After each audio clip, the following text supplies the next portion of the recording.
Oh, hey, we're live finally. I didn't think that was going to happen at all today. Let's see. Hey, what's going on, guys? This is your boy Broke Nerfin. I'm here with my third Jack and Coke. I am just kidding. I'm just drinking regular cola, but regular non-branded cola. Um, but I just wanted to say hi and welcome to interview series number 17. Yes, we are up to 17 right now. And I didn't think this was going to happen. We were having crazy technical difficulties. The internet in the room where I had it all set up, the office just for my little studio, there's no internet going to it. So I had to move it all outside the room. I bring my lights out here and oh shoot, sorry, I have my YouTube on, so it's probably echoing. Whoopsie. But also, anyways, I am here now. And I am here with my good friend, BiggsNZ. Why don't you say a little something, Biggs? Kia ora, everyone. Thank you all for coming. I look forward to answering any questions you all may have. Plus, I brought some goodies to give away, which we need to figure out how we're going to give them away. And I bought some little show and tell goodies as well. So, yeah, looking forward to it. Quick question. Am I able to win as well? You are able to win, but you've got your own little goodie pack coming just after Christmas, so you don't need to worry about anything. I'm just kidding. I mean, I love goodies. I really do. The only goodies I really get are the ones that are given to me because I can't really afford any goodies for myself. But yeah, I'm really excited for this. I've wanted to do a live giveaway for a long time. I just haven't had the means to, and now we can because I'm not having to do it, and I'm not having to pay the shipping either. So it's a win-win for me. Oh yeah, we'll make it real easy. Yeah. So, what are your plans for Christmas, man? Anything? Any big Christmas? Do you celebrate Christmas in New Zealand? What do you guys have out there? Yeah, we do. Being on the other side of the world, we're in summer for Christmas. So instead of snow, we go to beaches. And instead of turkeys, we still have turkeys and ham, but we typically have them on the barbecue instead of on the inside of the house. So we just hopefully tend to spend it outside in the sun. Me and all the family get together, and it's I don't know, a good chance to get a bit merry, have a bit of turkey, have a bit of ham.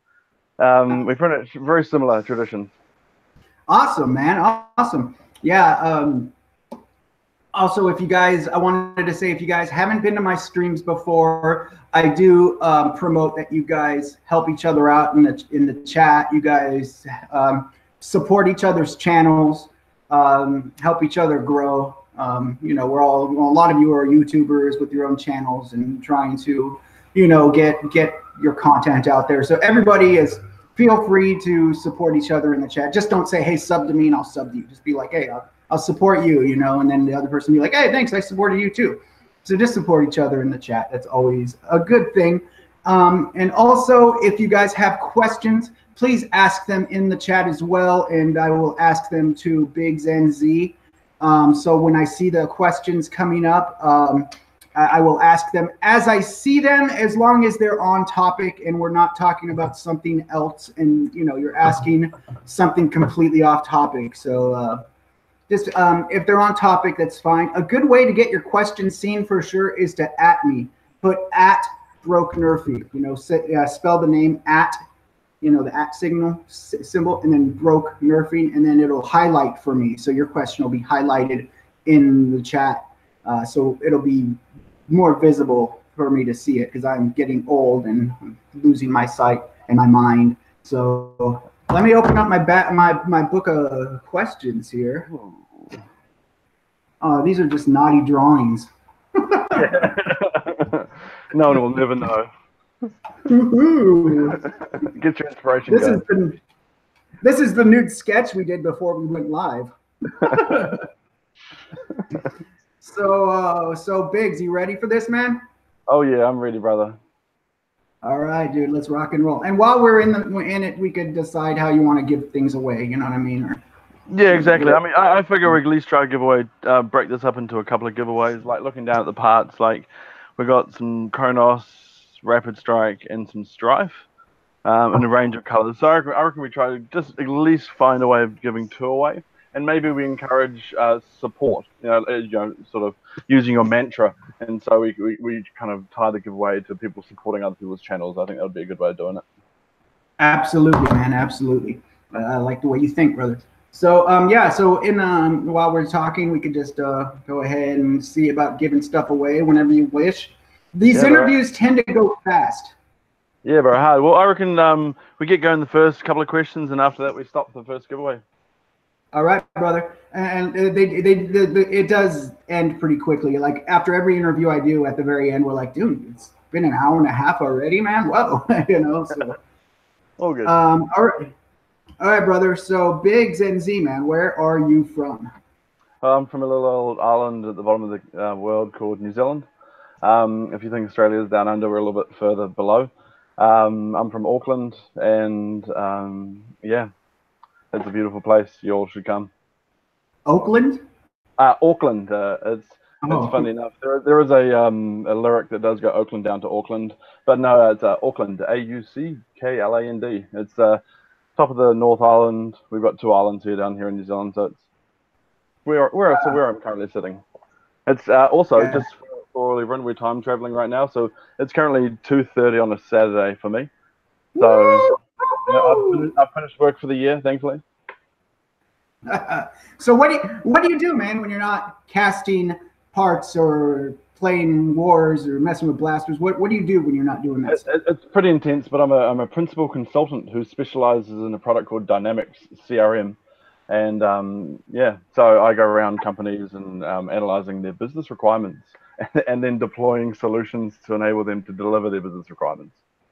Oh, I'll be darned. Wow. So it's pretty intense.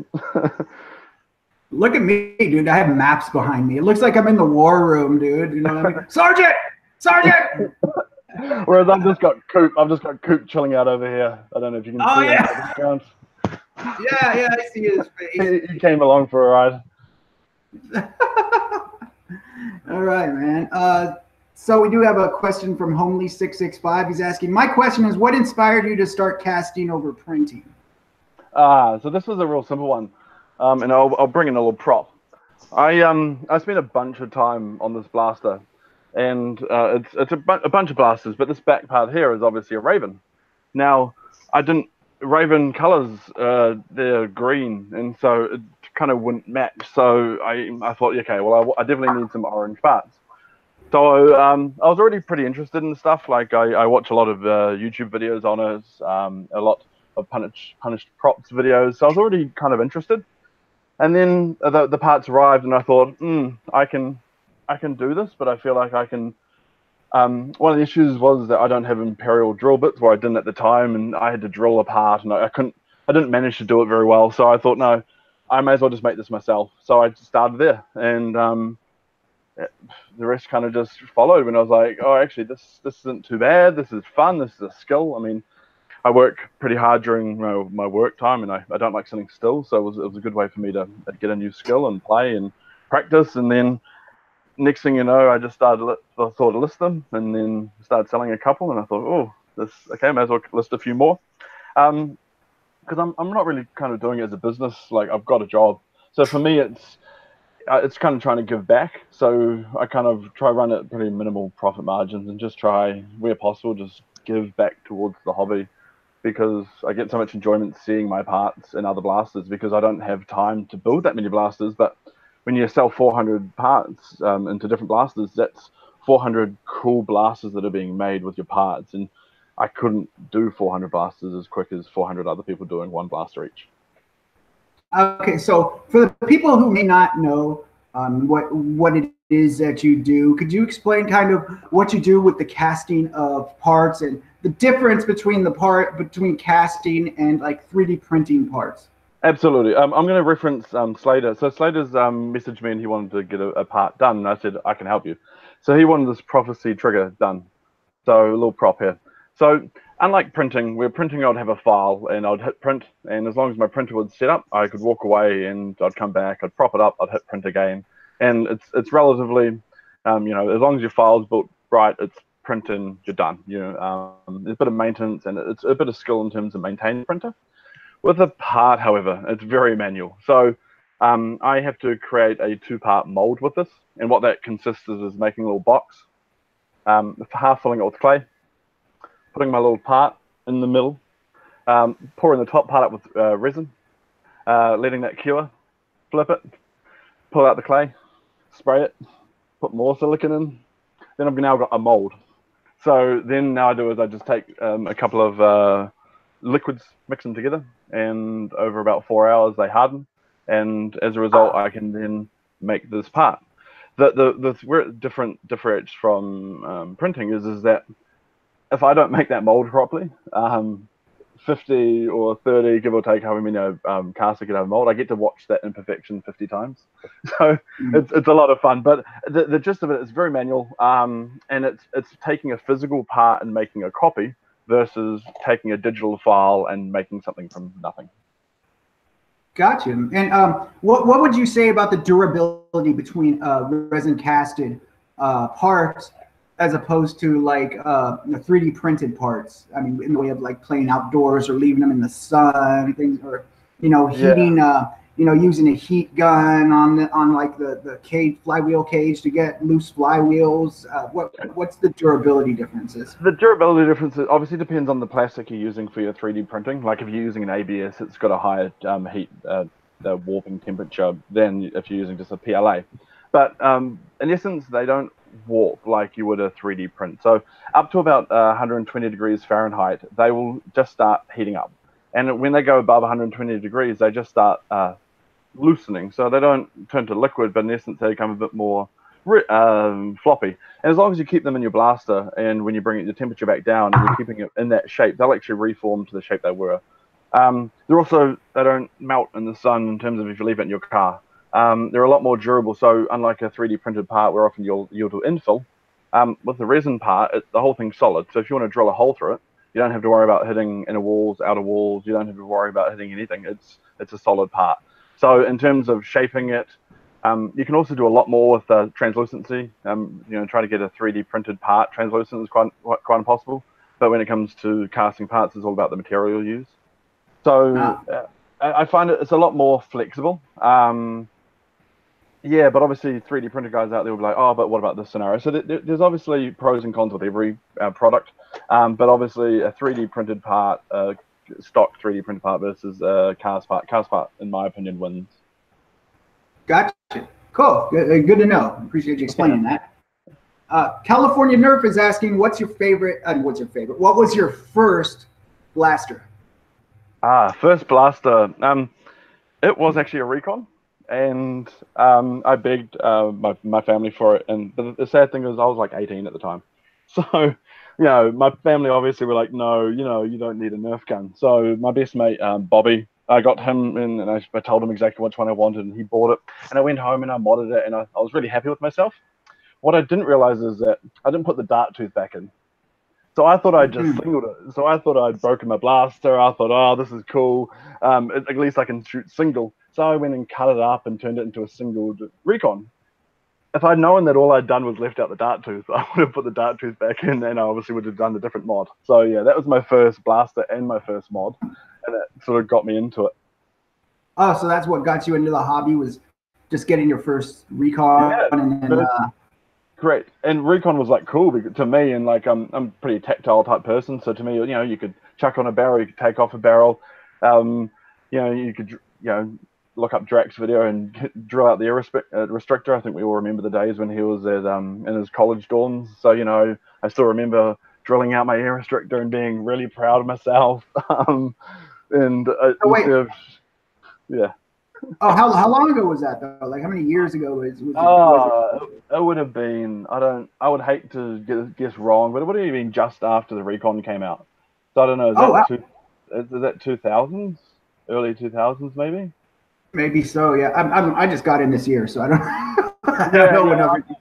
Whenever the Recon came out, that's when I sort of started, and down here in New Zealand, we're not as lucky in terms of op shops. We don't have like Goodwills like you do. So yeah, I just slowly started collecting blasters I wanted, and everyone out there will agree when you get one blaster, and often you'll buy a set to get one blaster, so you just collection grows, and now I'm at over 450, 500 blasters.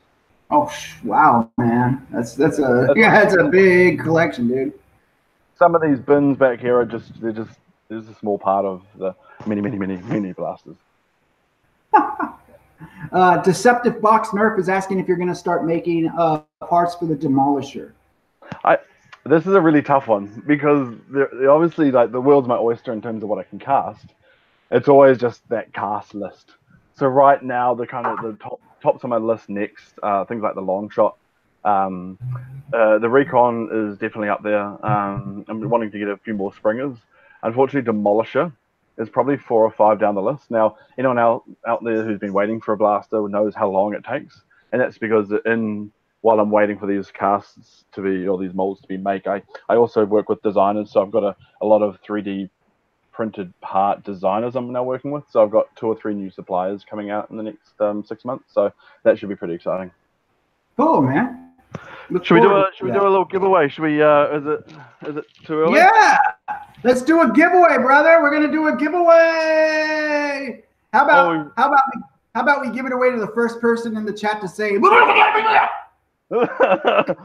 Yes. If you want to do something more where we give, let someone get support, like I'm sure there's a YouTuber somewhere in there that or sub and leave a comment. I know one time you did leave a comment on their latest video and do a sub, and then me and you could just randomly pick a name from that, or maybe I like it. Homely technically did it if we were doing that giveaway, so good on Homely. It's up to BiggsNZ though. It's up to BiggsNZ. I was just being a smarty pants. Yeah, exactly. So I think we can give back. What do you reckon, guys? Is there anything? Is that something worthwhile, or should we do the first one? Just pick a number between 1 and 100. I'm pretty flexible here. What do you got? What do you reckon? Yeah, we can also just do exactly like you did. You could just say a word, and the first person to comment that word gets it. I'm as flexible as I come, brother. How about, okay, we'll think of a number between, well, not 1 and 100. We'll do like between 1 and 50. Okay. And perfect.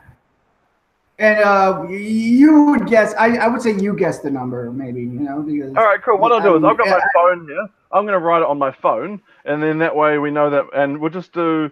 We'll give it a couple of minutes, and then we'll say time's up. Whoever was closest wins. All right, so we'll do from 1 to 50. Okay. 1 to 50. All right, I have a number written down. Only guess one time, and we'll go to whoever's the closest. Correct. So just starting now, so the fresh one, yeah, exactly. Starting with 32. That's the first comment, unique comment. We'll be going from there. So only 1 per person.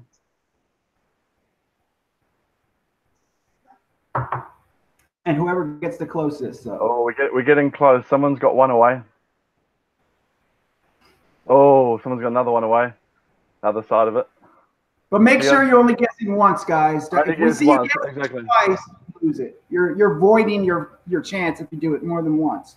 Correct. And what we're going to do is this giveaway, while we're giving everyone a minute, okay, I reckon we give away the strife part. So that will leave the next giveaway to being a Chronos trigger, and then a rapid strike rev trigger, mag release, and trigger. So for this giveaway, while people are writing, we have someone chosen. We have a winner. We have a winner. Right. We have a winner. All right, guys. So stop guessing. I just want to make sure there's no one guessed before that person. No one's guessed before that person. All right, guys. So here's my phone. Let's get it nice and close. Can you read that? That's 24? It does say 24. RZ Rider, 24. Nice. So good job, RZ Rider. What they're going to be getting is this is I don't know what I'm calling this yet. It's not silver glitter. It's actually technically rainbow glitter. So we got a rainbow glitter muzzle, stripe muzzle. We got a one I know of what a kind. Yep. Call it the. All right. This is the. Then we got ourselves a lovely little blue 13mm containment crew battery door, and then they will be trimmed. And then we got ourselves some sparkly purple trigger and sling mounts. So Awesome. RZ, can you just send me a message with your address on Instagram, please, and I'll get it out on Boxing Day, or just the day after Boxing Day when everything's open back up. Let's dox him. Yeah, exactly. Yeah. Thank you. I love how Coop keeps getting noticed. RZ, man, congratulations, and you are a really good dude. I want to let you know that you're always supporting channels. I always see you leaving comments and showing up in streams. You know, you've showed up to, you know, commented on my videos like, you know, a while back when I was just starting out, you know, and I always see you in other streams. Yeah, no, he's definitely good. Also, just a quick shout out to all those New Zealand Nerfers. We're few and far between. But yeah, definitely a huge shout out there to anyone who's, you know, chilling out down here in New Zealand, South Pacific, Aotearoa.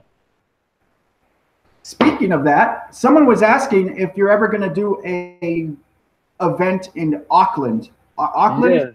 Auckland. So I've actually done an event. So that's part of the reason for having so many blasters. I wanted to collect a bunch so I could have a mean loaner collection. And it was fine and all. But it's a bit tough in terms of Auckland's a pretty big geographical area. I think it's one of the biggest in the South Pacific. So it was just, yeah, it was a bit tough, especially now with an 11-month-old baby.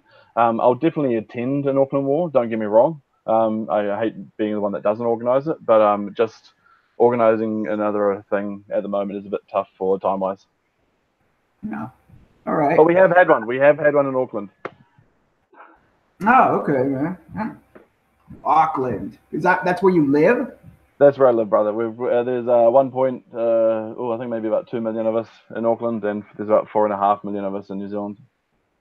Oh, right on. Also, California Nerf is asking, or was it California Nerf? No, it's California Nerf. He's asked, what's the best blaster that you own, or like I guess your favorite blaster? So those are two questions. I'd say the best is other person's perspective. So the best blaster would be my white long strike complete. I like that. But my favorite blaster in terms of ones to mod or to be incorporated into mods are Recons and Stampedes by far. I don't know what it is. Maybe it's in Strike Yellow. But the triple strike. I've got one and I brassed it, and it's fun. Like, it's really fun. And I just want to incorporate it and do a integration with another blaster, and then that will be my favorite blaster. Nice. It's always like my favorite, or is always like the one that I currently modified, or the one that I currently am using. It usually changes, you know. I always go for the newest, best looking girl, you know. Yeah. Oh yes, I know that feeling. I got mine. And by the way, that's a perfect intersection. I'd just like a special shout out to my wife, Stephanie. She's actually the other half of BiggsNZ. She's the face you don't see. And I think anyone out there who has a small shop will 100% agree. It's the people around you that kind of make that shop extra special. And so yeah, just a huge shout out to my wife. If you've got a parcel and there's a sticker on it, which, you know, I send out all my packages with cat stickers and stuff, that's normally her that's put that on there. So yeah, big shout out. Can we get in a chat just a shout out to Steph, just in case I could get some brownie points by showing her this. Oh yeah. I'll write it right now. Thank you, brother. Yeah.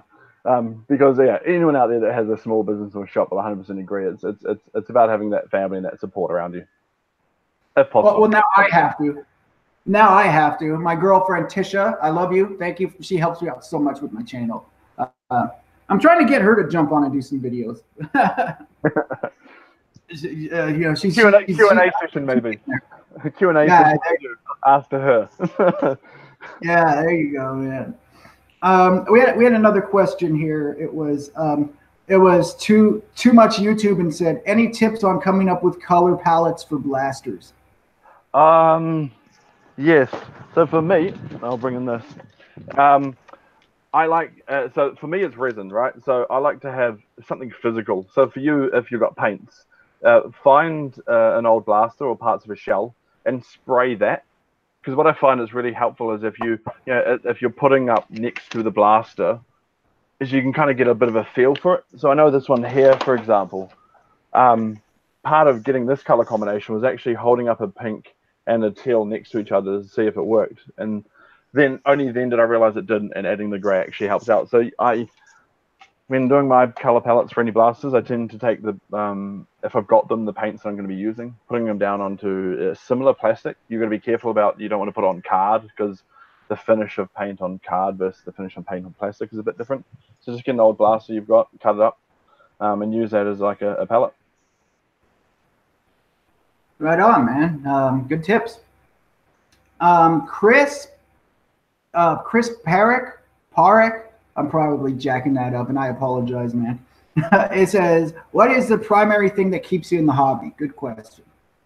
It is a good question. To me, it's, and this is a weird thing, but it comes back to my philosophy on life is, and that's making other people happy.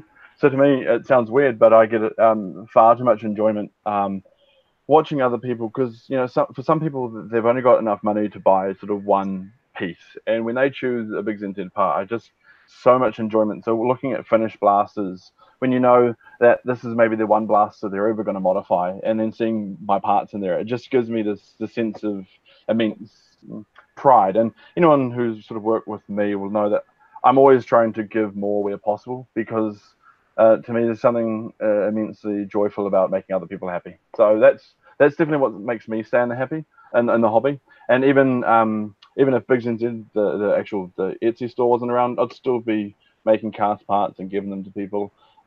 It's just what I do.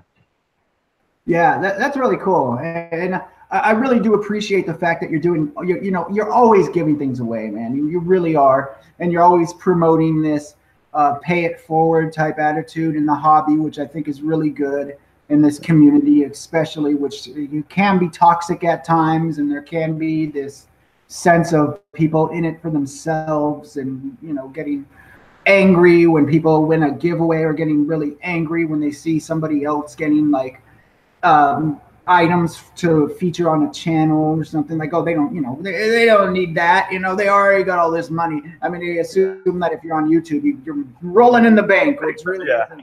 Yeah, and I guess the hardest thing for me is always the time frames. It's tossing all that up, so I think everyone out there will agree is that sort of overcommitment. You end up having to push out things a week. You try to avoid it at all costs, but also, like, someone once said to me, you've only got two hands, and that sums it up perfectly. Like, there's no point in me having these parts. Like, I'm testing, for example, I'm testing this color. Like, what good does it have me? Like, to me, it means nothing. And so I may as well just give it to someone else, where this may be the only part they've ever got. So yeah, for me, it's, you've only got two hands, so if you don't need it, pay it forward. Awesome. That sounds good, man. Yeah, I try and do it as well. I try and pay it forward. I try and be really supportive. It's hard when you don't have money, or you don't really create anything like with your hands to send to people, but I do try to pay it forward as much as I can, and especially here at the church as well, at the Nerf night things. I try to pay it to the community, and it's doing what you can, right? Yeah, and it's doing what you can. So for you, hosting those those events, they add so much value to the community. So, and that's something that you can do. Whereas I can't do that. I don't have the facility. I don't have a church. So it's all about doing what you can to strengthen the hobby. And you're doing an amazing job.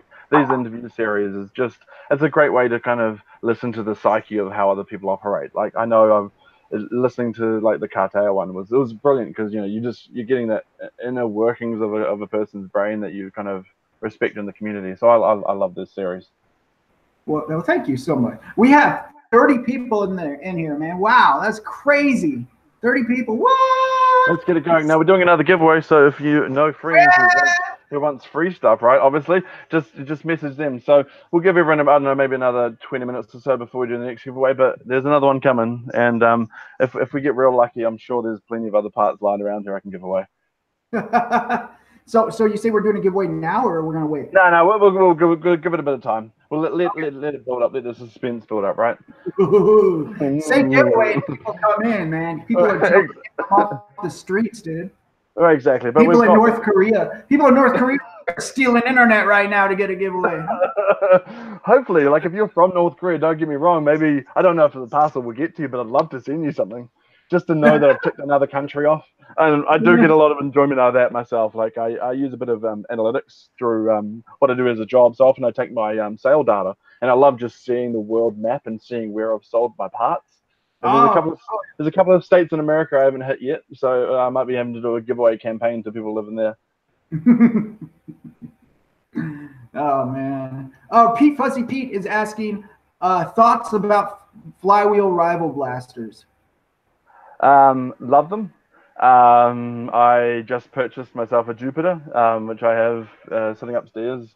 The issue with the casting is trying to find time to put together a Jupiter while you're doing casting. So I'm sure at some point I'm going to put together that Jupiter. So no, I love them. Obviously pros and cons. Again, pretty much everything in life has it. So rival blaster, it's fine at 100 feet, 120 feet, but getting it much further. So I still love my darts. I still love my springers. I've got a long shot. It's been mid-build for quite some time, just trying to figure out what breech to put on it. And then, yes, there's kind of no one blaster I go for, but yeah, flywheel rivals all good to me. And shout out to Out of Darts. What he's doing is amazing, introducing more flywheel blasters, more custom. Like, let's face it, how many aftermarket flywheel cages out there for rival balls? Well, there's one out there because Out of Darts has one in the Jupiter. So, big shout out to him for what he's doing to the rival community. Yeah. Hasbro knows because they named their blaster after the Yeah. I think they named their blaster after it, man. They pulled a worker, eh? They pulled a worker. They tried to name the blaster after Swordfish. It's like, but there's already one. Don't worry. No, we're Swordfish. It's like, okay. They're trying to hit that. They're trying to hit the parents of modders when their kids are like, I want a Jupiter. And then they're like, oh, I found the Jupiter. That's smart. Don't get me wrong. It's smart. Yeah. Genius. Yeah. Genius. I love it. Yeah, man.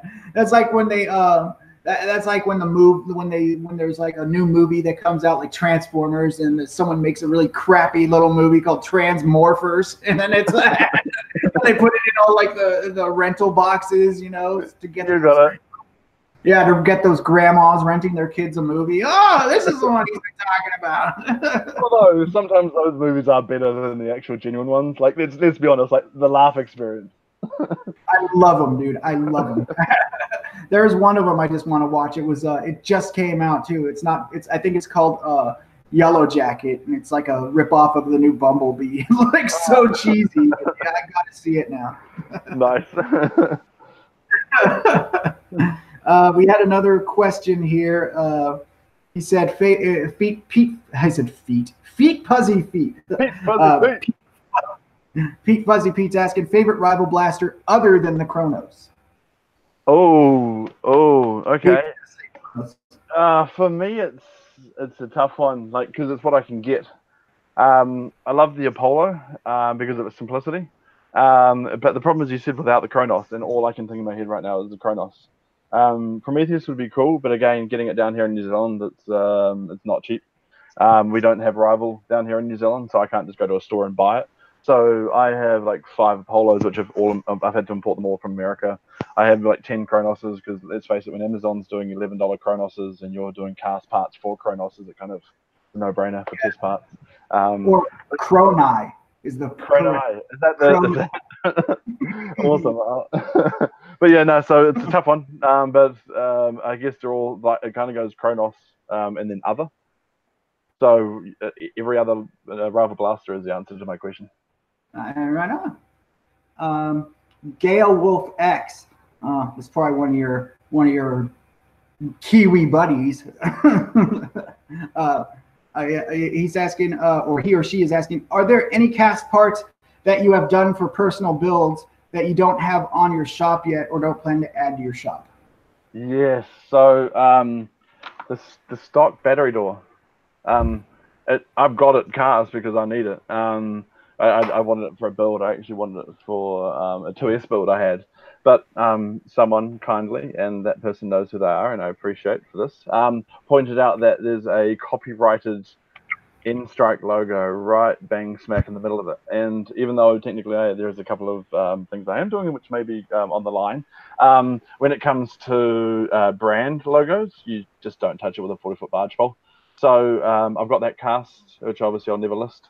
And I've got a Nerf Nitro sight, which I did for Prickly Nerf mods. So I've got the mold, but I just don't imagine anyone buying it, and I don't have a blaster to test it in, and I'm pretty religious on only selling parts I can test before they go out my door. So until I actually get a Nerf Nitro, I can't sell a part for a Nerf Nitro. So yeah, those two pieces. And early on, there was the worker mag release. I did class that, but someone else pointed out that maybe I shouldn't be doing that. So now I only offer it in the Swordfish kit as a ability match. Yeah. All right. Hope that answered that question.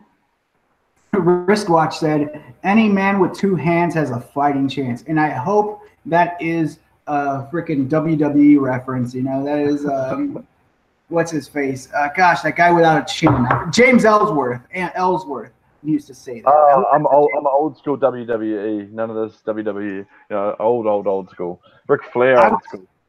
Oh yeah, I was WCW, bro. WCW. WCW. Heck yeah, man! I still watch it, dude. My buddy let me use NerfTurfBattle. Actually, let me use he let me use his WWE network. So I've been watching like all the old stuff, man. I love it. Yeah, bro. Mankind and Undertaker, the cage match. Yeah. Oh, that match. Oh, Hell in a Cell. Hell in a Cell. The nails on the ground. Oh no, just no. Freaking legendary, dude. Yeah.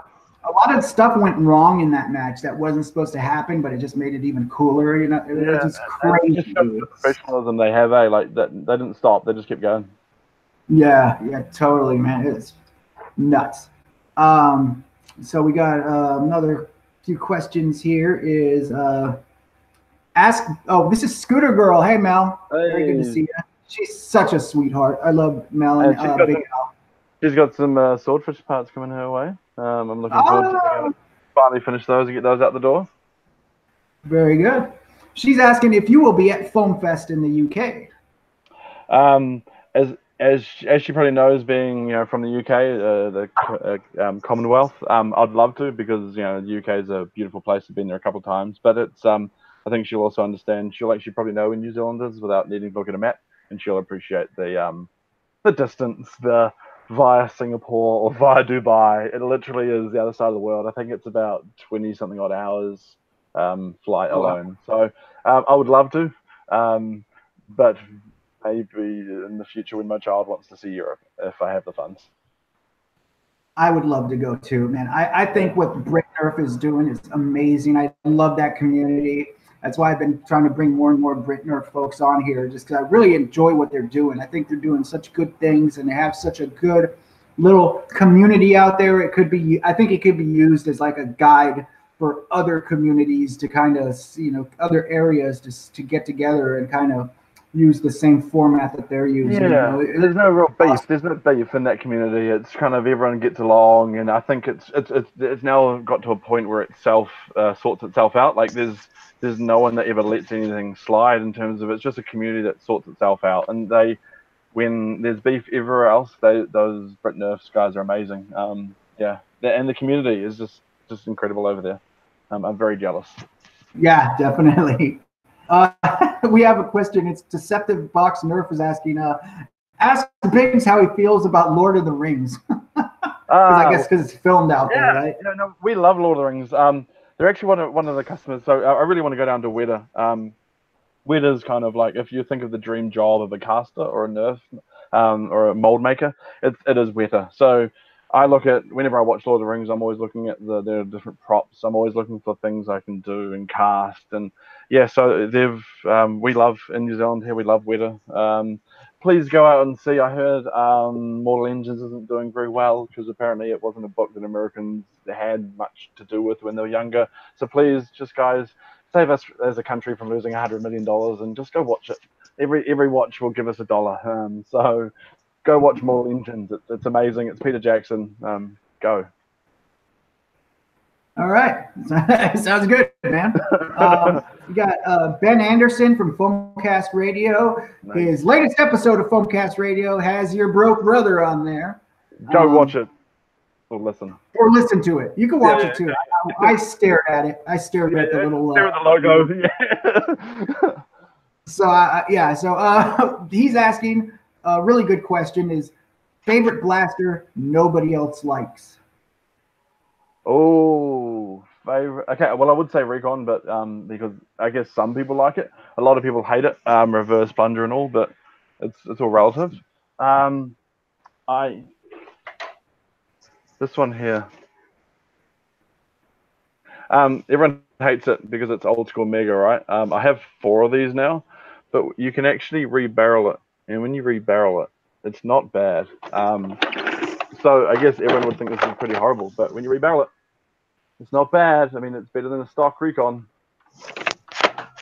So yeah, this I guess I think this would kind of answer your question. Recon's a bit too easy, yeah. So this one here. Nice.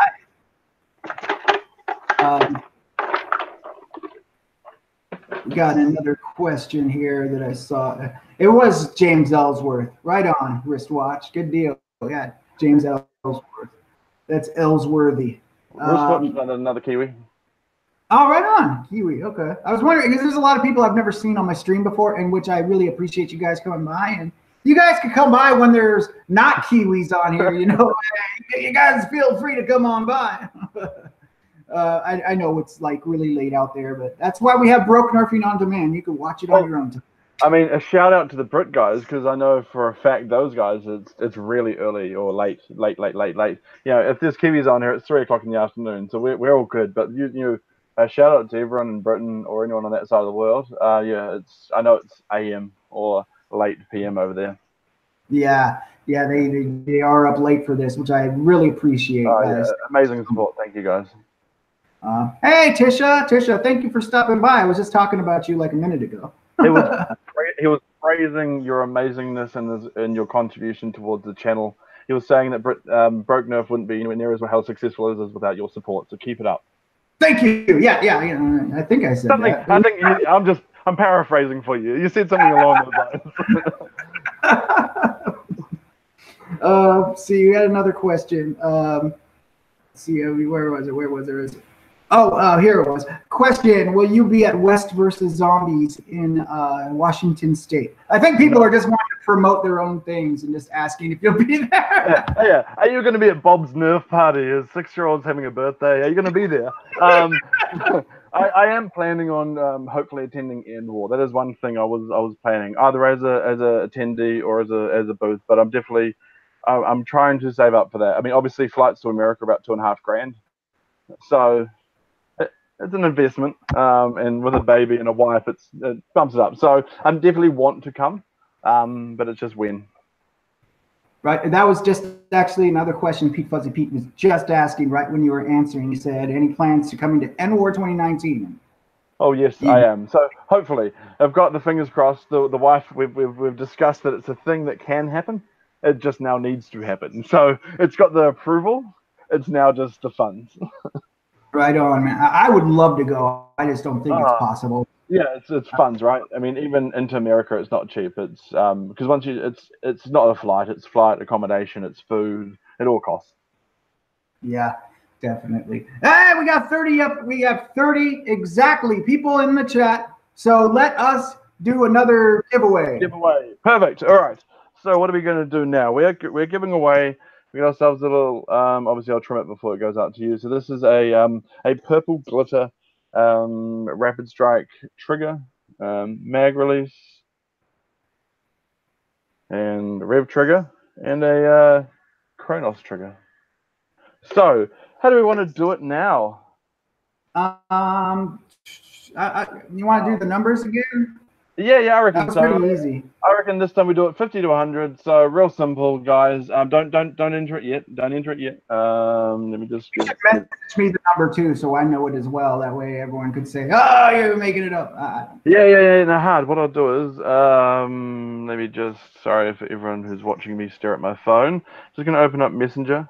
Just gonna go to the old Jason, and this time we're gonna guess a number between 50 and 100.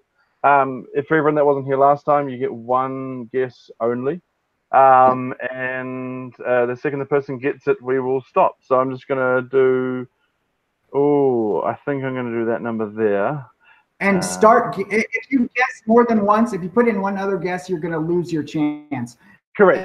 And you're going to start, we'll have Biggs BiggsNZ is going to write start in the chat, and then when he writes start in the chat, everything after that will be counted.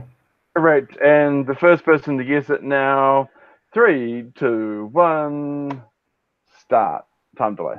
Time delay. Time delay. Right, here we time go. delay. Wait for the time delay. There we go. Is it 50 to Oh, 100? Prickly Nerf Mods has already got it. Holy shit, that did not take long at all. Third attempt. Prickly Nerf Mods has already, he actually won the very first BiggsNZ giveaway ever done. It was. He did. He messaged me. He did message me 99, guys. He messaged me 99. So yeah, that is legit, guys. He did. Prickly Nerf Mods, he's too lucky. He's too lucky. Damn, that was good. Congratulations, Prickly. So you're gonna have to message, or how are you gonna do this?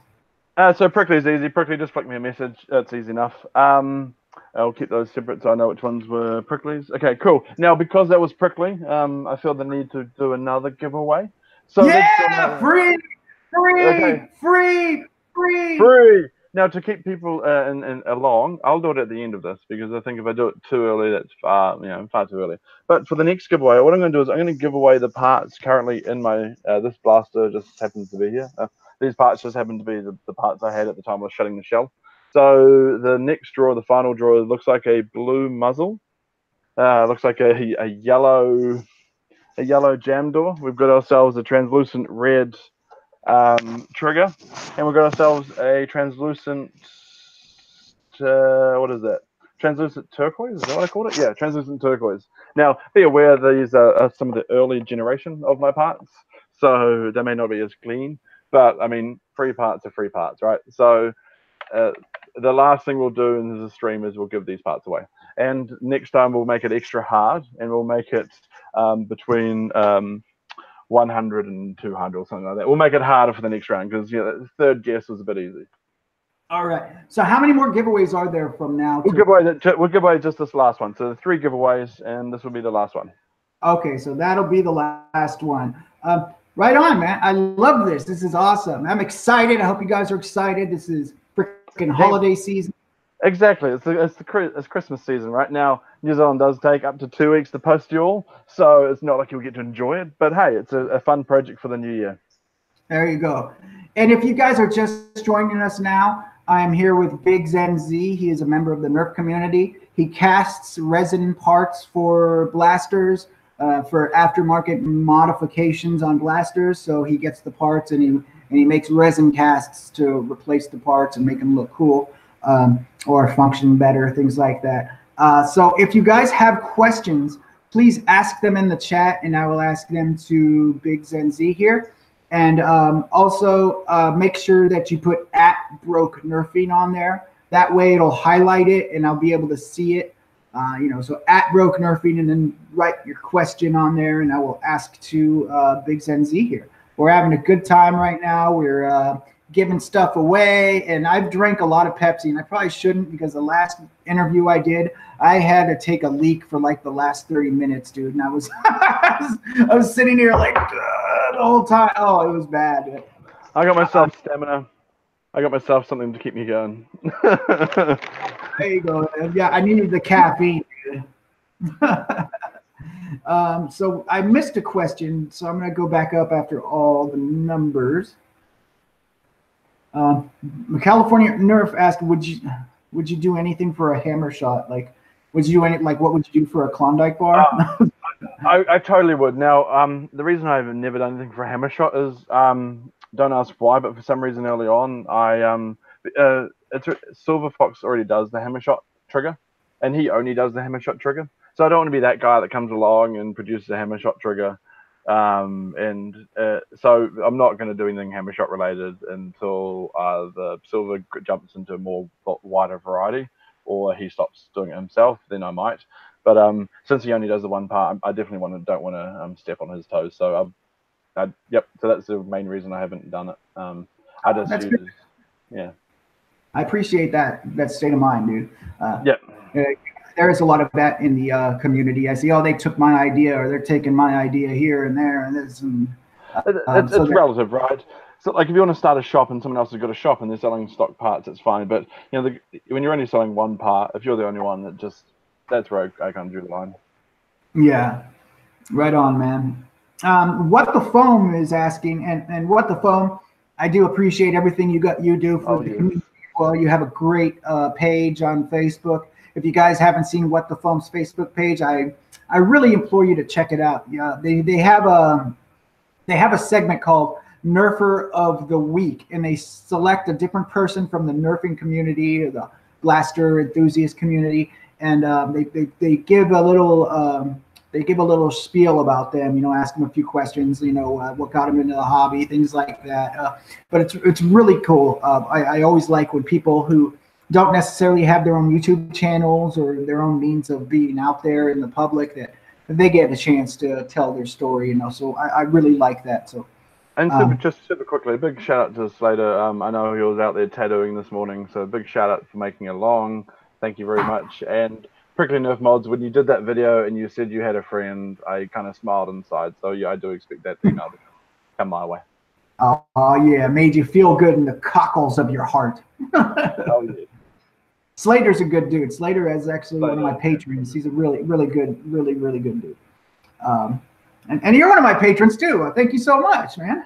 I love giving back where possible. So yeah, I give Patron I think to about 12 nerfers now, and I love it. It's a small way for me to give back while I've got a shop. Just to give back to other people who may not be able to have the time or who don't have the capacity to do it themselves. Yeah, that's really cool. I really appreciate that. Well, what the foam is asking, what is your next resin part project? My next one. Okay, so there's actually 2 resin part projects that are a bit secret right now. So they're with 2 new partners. So I can't talk too much about those 2. But actually, this part here, as I was talking about earlier, this is the next part. Slaedur, you're in the chat now. So this is for the Kiwis. I'm actually doing a couple for Frankenzilla and a couple for Slaedur. So yeah, it's actually the Prophecy Trigger is next. But then for everyone who's been waiting for Rapid Strike parts to be finished, I actually have the mold and I have the cast for the mag release. I just haven't listed it yet. Apologies. Because I want to list it when I've got the muzzle. All right, man. We had someone asking, who was it? Prickly was asking, do you do custom casts once in a while? Because he might need some soon. Yeah, so I've actually done one for Prickly so far. I've done a couple. I don't do them very often.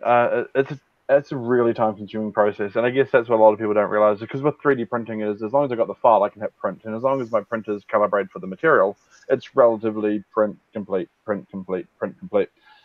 To make a mold, that's where the effort required and the cost is in the silicon. So just at first time you make a mold is the expensive part. So very often it's someone would come to me and go, hey, can you custom make, can you create a resin cast copy of the stock? And practically I can, but at 1, I'm not going to do it because it's copying a stock. And 2, it's just not affordable. It would be $500 with a silicon probably alone.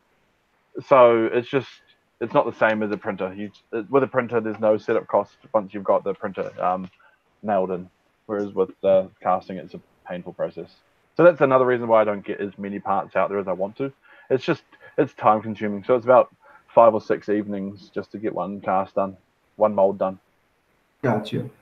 We're asking, Gray Hood's asking, would you rather throw foam footballs or launch rockets in HVZ?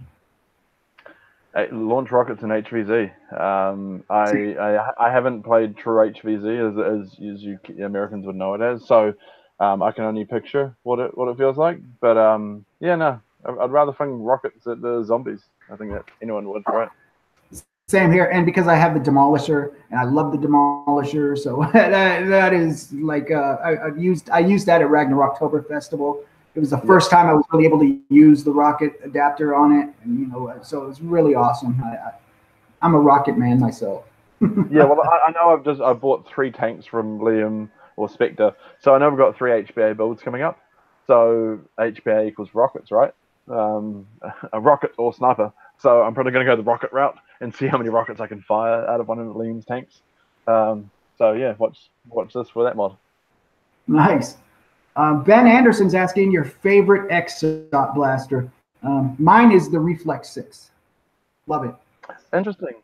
Mine's the Vigilance. Vigilante. Where is it? I can't see it. It's that break action. I mean, it's not for performance reasons, but that break action is so fun. Fun, yeah, really fun.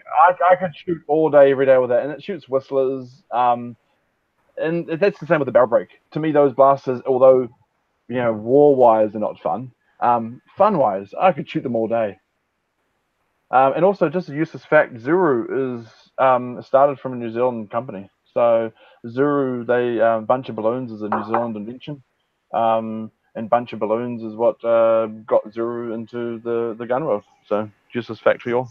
I mean, it's technically run out of Malaysia or Asia, but it's New Zealand directors. Nice. Didn't know that.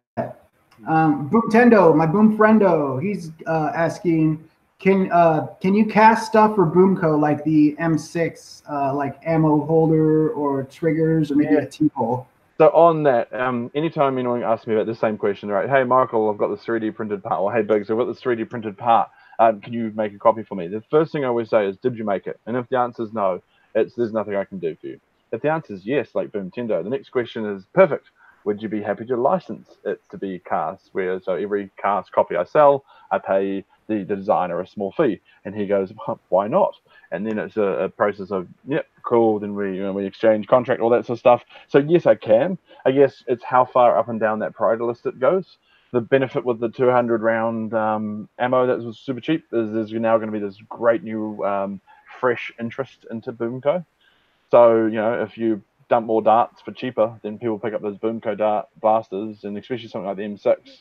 So yes, there's no reason I couldn't. I'll put it that way.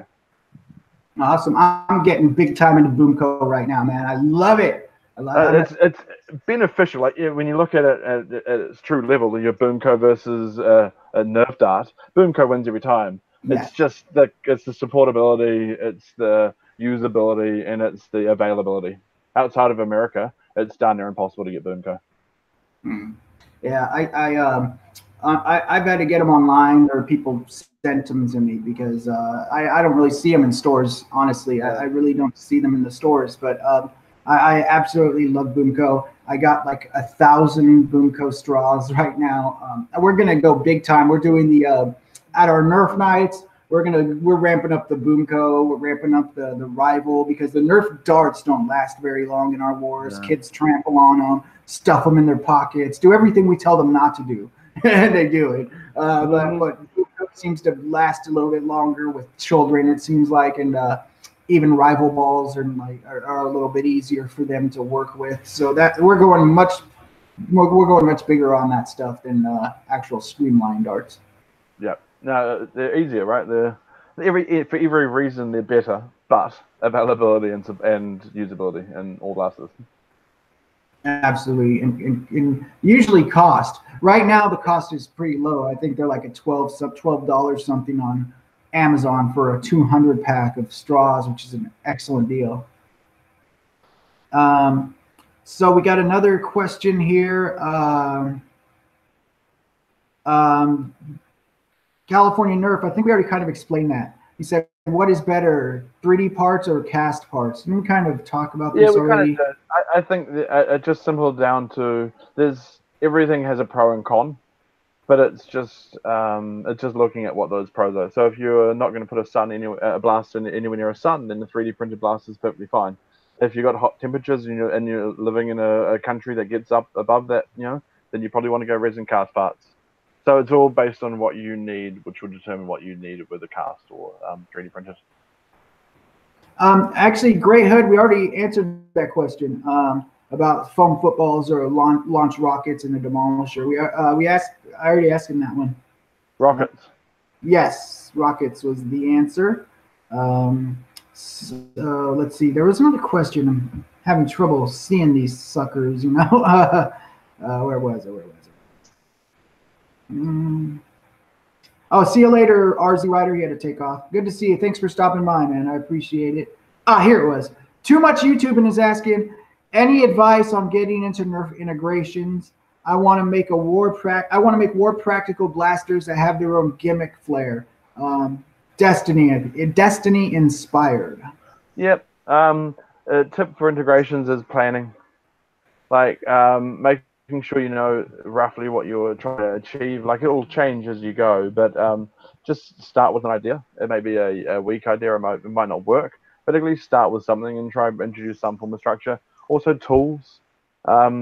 Just make sure you understand what tools you need before you start a project, because nothing's worse than getting halfway through it and then not being able to finish it because you don't have the capacity or capability. So, are you busy? I mean, are you busy? Are you busy right now? You want to go grab a drink? I was reading a comment and then I started saying it. He said I got busy for a while. Are you more into flywheel blasters or springer blasters or air powered? I kind of bit of both. I'm a big flywheel fan. You know, it's pretty easy. It's logical. And it's from a ease of getting up to those figures that you need. It's relatively simple. You know, chucking in the right motors, the right battery, the right cage. It's just there's limited variables. So with Springer, it just requires a bit more thought. You know, you've got things to worry about in terms of air seal. You've got things to worry about your breech and how stable that is. So I think if I would say anything would be Springers, but electric Springers. So Stampede would probably be my favorite. Right on. I still don't have one of those yet. I really want one though, pretty bad, man. I'm really lucky. Down here in New Zealand, they released it as in a Stampede ECS 50. So they were originally going to do that 50 round magazine. So I've actually got two models of the Stampede that say on them Stampede ECS-50. So they were the first mold release of the Stampede before they removed the dash ECS-50. So oh wow. Yeah, and we're lucky down here in New Zealand is that we're quite a nice market to start things. So, for example, the Champion, the Busby Champion, well, it was released in New Zealand about 6 months earlier called the Tech 6, or Tech 8, whatever it was called. And so I got to play around with that long before America saw it. Things like even the Holdout, the Nerf Holdout, that was in New Zealand in March. I had a post on my Instagram in March of it, and it only just came out in America. So we're sometimes really lucky, and sometimes things come to New Zealand before everyone else. Nice. Yeah, that's really cool, man. I know the Modulus Demolisher, I think, got released out in Australia before we saw it in America. So that was pretty cool. And we've got similar distribution channels to Australia. So normally if it's in Australia, it's in New Zealand. And if it's in New Zealand, it's in Australia. We're pretty close. Yeah. We got another question here is what was it now? Where did it go? I just saw it. Oh, it was Grey Hood was asking, how do you feel about the Spring Thunder shotgun? It looks good. But that's the problem. Awesome. Yeah, the problem is though that there's so many good things out there. There's so many cool things like the Desert Pigeon that I want, but there's only so much money you can spend on these things. So at this stage, it's a real struggle. Like I want a color burn, don't get me wrong, but I went for a Jupiter over color burn because I can only go for one. Yeah, and without a 3D printer, one day I'm going to get a 3D printer, and my life will be a lot easier. Yeah, man, I don't have one either. But yeah, I do want. Man, I want a Desert Pigeon. I would love one. The Jupiter too. Dude, Caliburn. I love all these blasters that are coming out of the community like this. It's really awesome. But they do cost a lot. They do cost money. I mean, I think they're well worth it. I really do. I think you're getting a heck of a value out of the money. But they're like high-end blasters, you know what I mean? I do especially love those people that do try to keep the costs down. Special call out to Spectre. I mean, those tanks are cheap, and the level of quality and effort he took to make those tanks. And also shout out to MTB. I mean, without them, where would those wheels be? So I know it's Flow of the World and them, but MTB are a huge help to the community. And yay, Frankenzilla's joined. What's up, brother? Yeah, definitely. I got to talk to them about them like when they were here for the Ragnar October Festival, and they're MTV Alex was here at the mod party here before Ragnar. Oh, they're amazing guys. Yeah, it's so cool. Yeah, a lot of time for them. Renegade Jew is here. Renegade Jew is saying, "Merry Christmas, guys. I hope everybody has a great weekend." Shouldn't you be saying Happy Hanukkah? And not the Christmas tree, but it should be like, isn't it 5 or 7 candles? Yeah, or dreidel, or dreidel. Dreidel, yeah, dreidel, that's the one. Deceptive Box Nerf is asking, well, he said, ask Biggs about casting flywheel cages. I think we know the lovely lady in the community called Alice Coatduck. She has a cage. If Michael had more time, we would have a resin cage on the market. Michael doesn't have that much time, so it's coming. We have a cage. It's out there. It's public knowledge by this stage. So yeah, it's going to be coming. It's just a time thing. I've also been playing around with cast wheels, so that's also another fun thing just to mix it up. I had a want for some glow in the dark wheels, but some proper glow in the dark wheels, not 3D printed glow in the dark. So I've started looking at even potentially casting some wheels. Right on, man. California Nerf is we answered the cast versus 3D printed a few times now. I don't know, you might have stepped away and when we answered the second time, but yeah, it was basically just up to your preference, you know, and there's pros and cons about each one. Yeah. But he went over that a couple times already. So. And then what the foam asked about the MHP15. So again, yeah, it just falls down to that same, and it's the same with everything. Like it's just time limit. So I would love to be able to resin cast, you know, the Color Burn, the MHP15, Desert Pigeon, like all of them. But I'm limited in terms of time frame.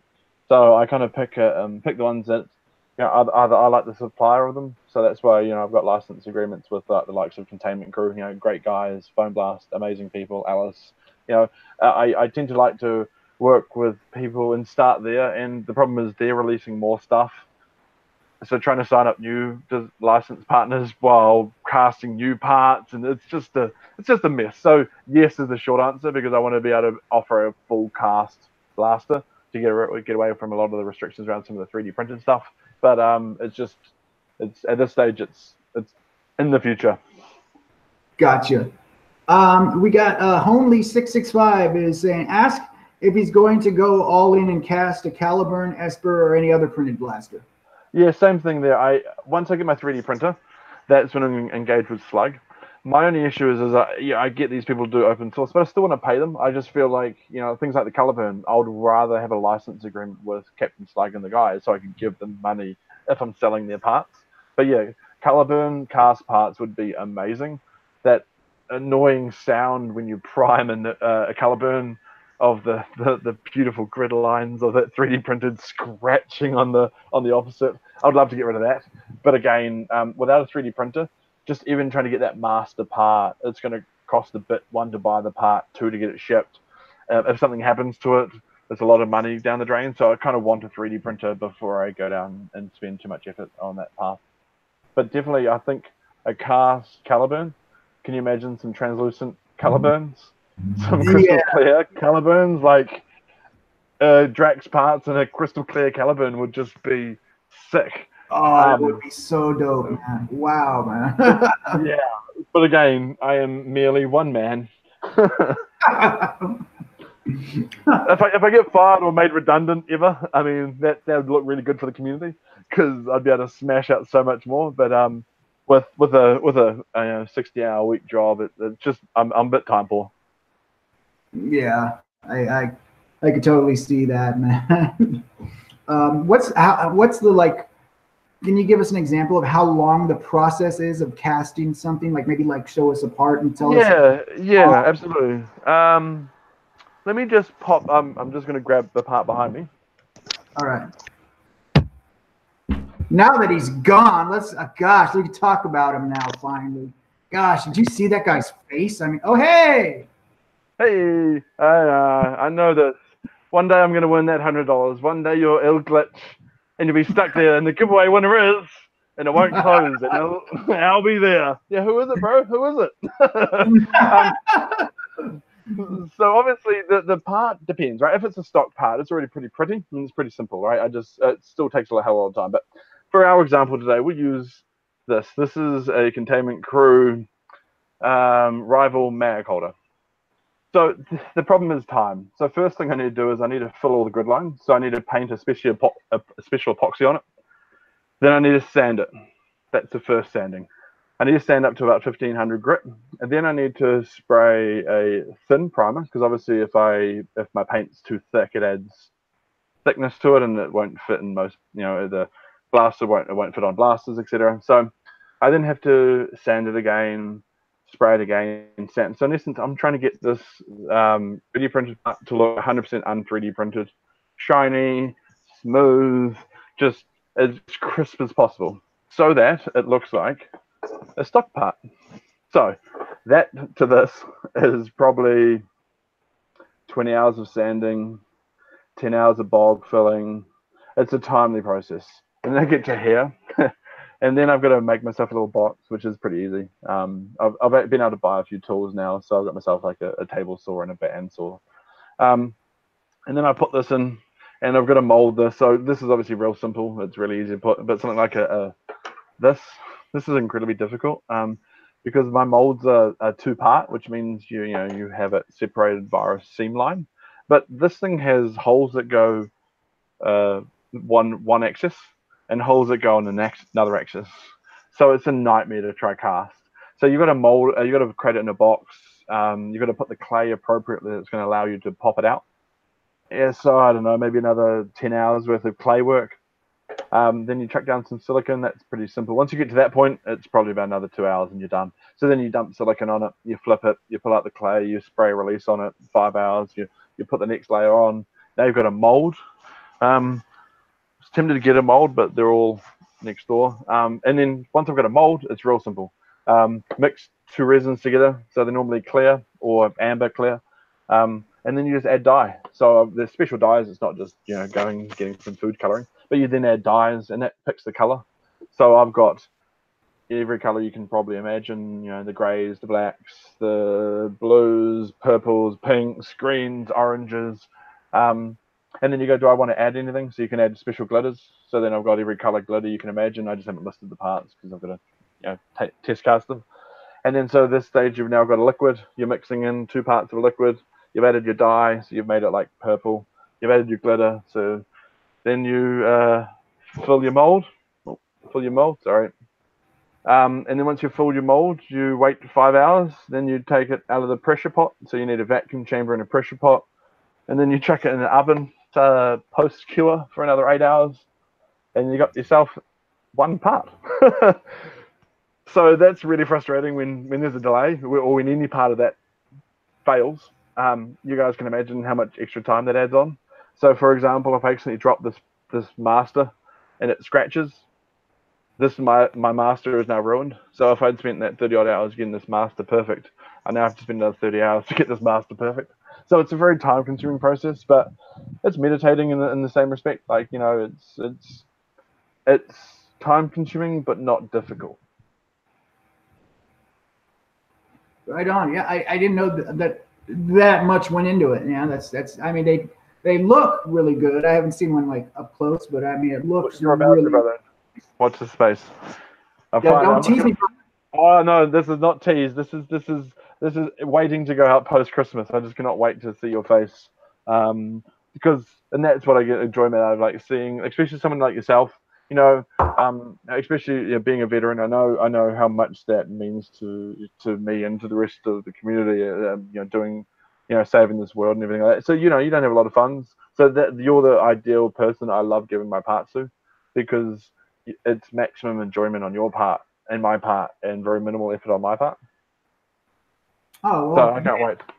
Yeah, I appreciate it. Yeah, I will definitely like it. I'll film myself opening it up as well, man. Exactly. Just send me a photo of that face, that beautiful face with amazement. I'll chuck a couple of extra goodies in there for you as well. Oh, thanks, dude. Maybe a little Kiwi, a little New Zealand thing, something that you can say has come from the other side of the world. If it was one that gets stuck in customs, I don't think they allow you to send fruit, do they? No, little kiwi bird, and not the real live one either. So a kiwi is actually a flightless bird. It's our national symbol. It's imagine chinchilla. Perfect. Imagine a chinchilla with a long beak and bird legs. So Wow, it man. can't fly, which is it's because New Zealand we have no real predators. Like we don't have cougars, we don't have lions, we don't have any predators. So these flightless birds have lived for thousands and thousands and millions of years, with no predators. And then we come along, we bring these lovely things called cats, and next thing you know, these birds that can't fly, pretty stupid. Flightless birds are not the best thing to defend against cats. Yeah, for sure, man. Yeah, because they're only like this big. It's not like they're big either. Oh wow, dude, I gotta look it up, man, because I never knew what they were. I always thought kiwis meant like little fruit kiwis. You know what I mean? Well, it's funny because they kind of look like kiwis, so you can kind of know. When you see a kiwi bird, you kind of know why they're called kiwi fruit, because they look like a kiwi bird without the beak and without the legs. So it's that brown fur, kind of roundish, a bit stubby. Kind of like me. I just thought I'd bring one up at least so we can have a look at what a kiwi bird looks like. Of course, no, we'll get there. I'll show you a kiwi bird at some stage. Yeah. Well, you can message me one day. Yeah. So, what's your local Nerf community like, man? Non-existent. So you've got Christchurch, and Christchurch like Slaedur and FriendMail, and they've got Dart Tag Association Canterbury. I think Raiden is his name. Apologise, Raiden, if you're watching this. But they've got a really good community down there in Christchurch. Problem is, it's a whole another island away, and it's a flight, etc. So in Auckland, we're pretty limited. We may have more people, but we don't have the spirit that Christchurch has. So I am coming down next year a bit to come visit you lovely people down in Christchurch. So I will hopefully be attending a war next year, or quite a few wars next year down in Christchurch. Slaedur just sent me. There we are. You showed me that right there, man. That's the. Does that describe it or what? Does that just look like a kiwi with a beak and legs? Yeah, it does actually look a bit like a kiwi, man, like a little brown kiwi. Yeah, right. Yeah. That's cute, man. I like that thing. They're adorable. Yeah. The thing is, they're nocturnal, and because cats eat them, they're pretty much only in a few places around the country where there's no cats. So, if you ever see one, they're the bee's knees, as they say. I'm surprised there's no like Pixar movie about them yet. They look like something. Yeah, they did a little. There was a little animated series, but it wasn't Pixar or anything cool like that. But I know that got a few attention around the world. But yeah, they are adorable, especially when you cartoonify them. They are just the cutest little things because they're just dumb. Like they're beautiful, and I love it to bits being a kiwi. But it's a flightless bird that's blind, only comes out at night. Like it shouldn't exist because. But it does, and it's beautiful. If I could hold one, I would, but obviously I can't. Yeah. Right on, man. Right on. So I just have a few more questions, but did you want to do like the giveaway at the very, very end, or? One thing we'll do it after this. So what I'm going to do is I want to just show you a couple of things. So yeah, of course. So I bought a couple of goodies, and then at the end of the show and tell, we'll do a giveaway then. So I want to first of all just show you something. So I told you it was a very manual process. I'm sorry, say again? Before I said it was a very manual process. Yes. And and I'm a perfectionist, so I don't like letting anything go out the door which has like a small bubble in it. And when you've got translucent parts, this makes your life really hard. Yeah. But what it's led to is I have a box here. These are what I call nearly perfect. So I have so many spare parts that just are almost perfect. It is unbelievable. So at some stage, the community, I'm going to release this box of parts on you to all those people that can't afford a part. But yet they don't care about a tiny wee bubble. I'm going to dump this on the community at some stage, whether it be end or next year.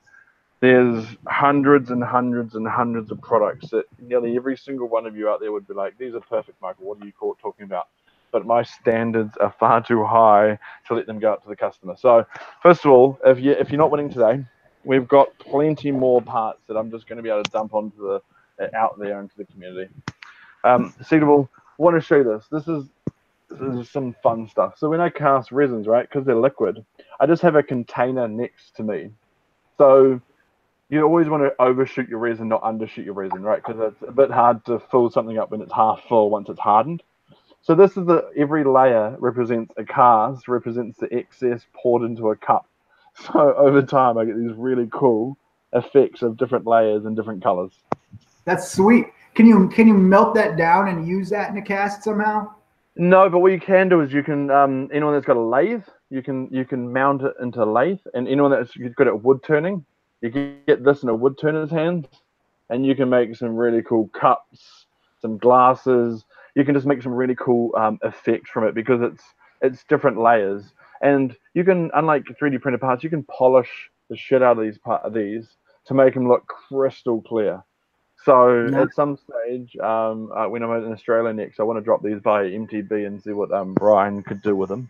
And the last thing I want to show you, yep, there you go. I was gonna say, what'd be cool is if you cut that in half and make cups and put like a magnet in the bottom, and it could be like a small magnet. It'd be like a screw holders. Okay, you're a mind reader. I've already done that. So what I haven't shown you is the wife suggested it. I took one of those little tea light cup little candle holder things, and I created a mold of that, and I created ashtrays from it and little screw holders. Now I haven't yet put the magnets in there, but I should have bought those. That's awesome, man. Some really cool stuff with that. But then I also, on one of them, I also cast. I know it's an inappropriate shape, so young kids out there. But at the bottom of this cup, I put a Nerf dart and a couple of rival balls, and that's actually cast in resin in the shape of rival balls and a Nerf dart. And I don't know if you can see close enough or where my camera is going to autofocus, but you can actually see the foam texture that's come off from a cast. And then last but not least, I really want to show my personal build. This is my baby that I've been working on since the next cage came out, and I kind of wanted to show off the next cage. But these are glow in the dark blue parts, and then I've got a Alice Coat Duck glow in the dark window with a Nix cage in there, and I'm going to be lighting this up, leaving it stock blue, putting a glow in the dark battery cover on it, and just going to pimp the shit out of it. So because the thing is, I sell all these parts, but I have yet to properly own a primary, like to properly just take my parts and make them into what I would consider like a good blaster is. So watch this space. I'm looking forward to finishing this sometime early next year. Really looking forward to it. Awesome, man. That's really cool. Giveaway. I had like a few more questions if you want to. Absolutely. Okay, sorry guys, I was gonna ask. I just had like 3 more questions that I ask everybody, and then we'll give it away. All right. What is your current? What do you think of the state of the Nerf community right now? The state of the Nerf community at the moment is amazing. It's a very sharing community. It is a very welcoming community. I think just like any community, there's a couple of sour eggs out there. But I think that the saying is, what is it? The rising tide raises all boats. So I think as long as we've got people out there like the MTBs of the world, like the Boom Tendos of the world, like the I don't want to leave anyone out, but you can imagine the names. Even like the sick people that aren't like making actual assets for the industry, but who are doing cool mods. Think of some of those sick Frankenstein mods. Like I know Prickly Nerf mods will agree because he's got a couple of them. To me, the Nerf community is in a great state. I think we've got everyone who's a person of interest in terms of who's driving this industry is coming from a good place. We may have 1 or 2 bad apples, but I think it's one of the best hobbies out there. I mean, I've been in the Magic the Gathering hobby, so I've been in a couple of other hobbies out there, and nothing is as welcoming as this community. And especially if you're in Brit Nerf, I mean, if anyone was to ask me, which forum should I go on to have a look about nerfing? I'd send them to Brit Nerf every single day. It's just the people that run that and the amount of knowledge, the things that people have done in the community, like the likes of Jangler with the BTA, the things like Drac for End War, the things like Nobicon for Ragnarok, the countless hours of support that Phone Blast give pretty much everyone in the community. Even like, and I know these guys won't get as much credit, but even the likes of Lytake, who, anyone who's running a community out there who's received discounted darts or cheap darts, they don't have to do that. They're a company run out of China who, they don't need to add value to the community, but they do. So to me, that's it may have been a very long-winded answer for such a simple question. However, that to me is what sums up what the position we're currently in. It's a great position. Absolutely, man. No, that's great. You hit some very good points there, man. So what do you think are some of the negative aspects right now? I think negative aspects. There's the personality side of things. There's the people that think that if they're not first, then they need to shit on who's ever first. That I think is the big one. It's those people that don't have 5 minutes to help someone. It's those people that don't think, or who think they're better, or who think their mods are better, or who think that someone who's paying or charging for commissions, that commission is, oh, I wouldn't pay for that. Just because you wouldn't pay for that doesn't mean this. So to me, it's just that negativity, and thinking that you're better than someone else. Yeah, I agree, man. And then there seems to be a lot of the, that kind of falls into like the elitisms, I guess. Correct. So yeah, we're shooting foam darts, guys. Let's bring it down, right? We're not Olympic athletes. We are shooting foam at parks to enjoy it. Like otherwise, we'd be in paintball, we'd be in airsoft. So if you want to be a competitive nature and shit on everyone on your way up, then please leave our hobby and join another hobby who may be more conducive to that. But we want support and positivity. Yeah, and the community has been so welcoming to me. I just found this community this year, back in like March of this year, and they've been awesome to me. Here in my local community, which is very large, they've been great, and the online community has been nothing but supportive, man. Even since I started my channel, they've been extremely helpful, extremely supportive. Yeah, so I love this community. I love this hobby. It's done so much for me already, So yeah. And last question I have for you, brother, is what is your advice for new people coming into the hobby? Cool. So best piece of advice I'll give everyone is use your initiative. So we're here to help. We're absolutely here to help. Every single one of us out there in the community is here to help. We're not here to do your mod for you. We're not here to do your research for you. We're here to help and support you. We will point you in the right direction. So for anyone new coming into the community, listen, but also play. Like, we wouldn't have new things unless people had tried something different. So don't just go and look at, oh, that blaster that person's done is amazing. I'm going to make that blaster. Well, you can. That's cool. You're honoring their blaster by trying to replicate it. But don't think that going out and trying something new should be discouraged. Just give it a go. Like the triple strike, for example. When that arrived, the first thing I did with it was chuck brass in it. No one told me to chuck brass in it. I thought, hey, this would be great with 9 half-inch darts down it, going at some ridiculous rate of knots. Don't rely on someone to have told you to go do this. Just play. We're shooting foam. We're all here to have fun.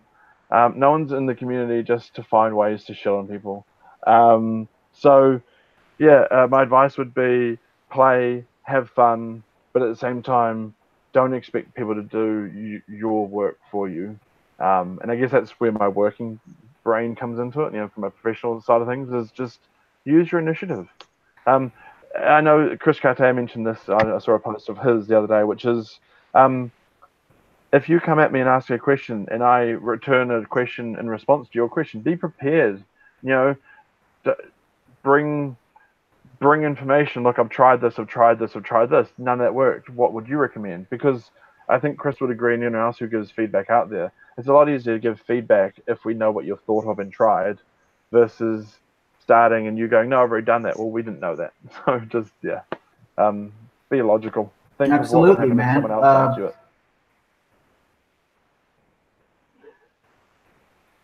Cool. Yeah. One thing, I think it was Mr. Nathan said, he was like, what was it? Mr. Nathan said, just try something new, and don't worry about breaking it. You know, it was like, don't worry if you break something. You could always, you could always put it back together. So, so and none of that. But when you do put it back together, you get a greater understanding of it, because we only know things because the things are broken. Do you think the good nerfers are out there are good because every time they've done it, it's worked every single time? They're good because they've tried it 1,000 times. And my favorite line ever is don't think of failure as failure. Think of failure as now knowing one way not to do it. Ah, yeah, I like that. So the more you fail, the more you know ways on not to do it. Absolutely, man. Well said, brother. Yeah, so I love all that. So, yeah. Right on. So you want to give something away now? I do. So as we said, these are just parts straight out of my own personal blaster. So just to recoup, I mean, I'm not going to take this off right now, but this is a blue muzzle in here. This is a yellow, a translucent yellow, translucent red. It looks a bit cloudy, but it's a translucent piece. It looks like one of my very early molds. If you win this one, I'll chuck you in another couple of goodies that I don't have here. And then translucent turquoise and translucent turquoise. Not the mag, sorry. And not the blaster. But any BiggsNZ part that's currently in this blaster. I think there might be, there's a sling mount. There's even is that clear? That looks like a clear sling mount. Yep, so there's clear. And there is a sling mount under here, which also looks clear. So, what do we want to do? I think, I don't know. What do you reckon? Do you want to do the same thing again? You got no care either way. Earlier you said you were gonna do it. Make it a bit harder, like like about 200, I think you said, or something. Okay, cool. Yeah, well, we'll do 100. So just to remind you, everyone, this giveaway. So all you have to do when I name you the winner is send me a message. If I don't, just send me a message via either Instagram preference. You can always send me it via Etsy if you want, or you can always send it to me via Facebook. Just send me a PM with your address. The first winner was RZ, the second winner was Prickly, and the third winner. So we're gonna guess. Yeah, everyone gets one guess to start with. As we start getting some number guesses, I'll start saying lower and higher than certain people, just if I think we need to. We're going to go in a guess between 100 and 200. Before we get going, I need to message the number. So between 100 and 200, eh? Okay. Between 100 and 200. And you start guessing after Biggs writes start in the chat. After you see start, we're going to start, oh, good number. We're going to start going after the start message. Yeah, correct. And again, only one entrance, please. If you enter twice and we don't like you, we'll say you're not, you're null and void. I say if you like you, because who knows, we might be lenient. But no, don't write twice. So, number between 100 and 200. Let's go, peeps. Let's go. 100 and 200. Higher. Higher. Oh, you did write start in the chat. Okay. Now you're giving them hints, huh? Okay. Well, but the hints only help the next person, right? Whoa. And if we have if we've had too many guesses, all right. So we've got one person that's 3 away.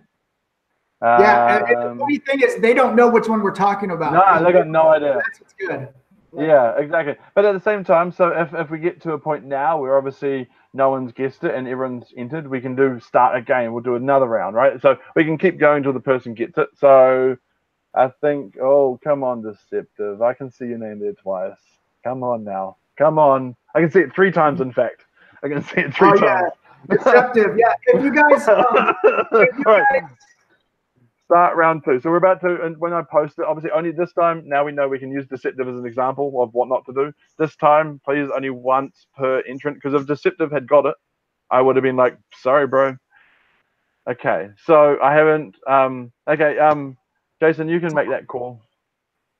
So, yeah, okay, let's give it. So someone has actually named it.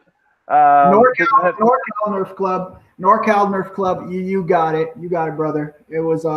I'll show you right here on my phone. He did text me 185. 185. And NorCal didn't break the rules. He wasn't guessing a bunch at once, so that's good.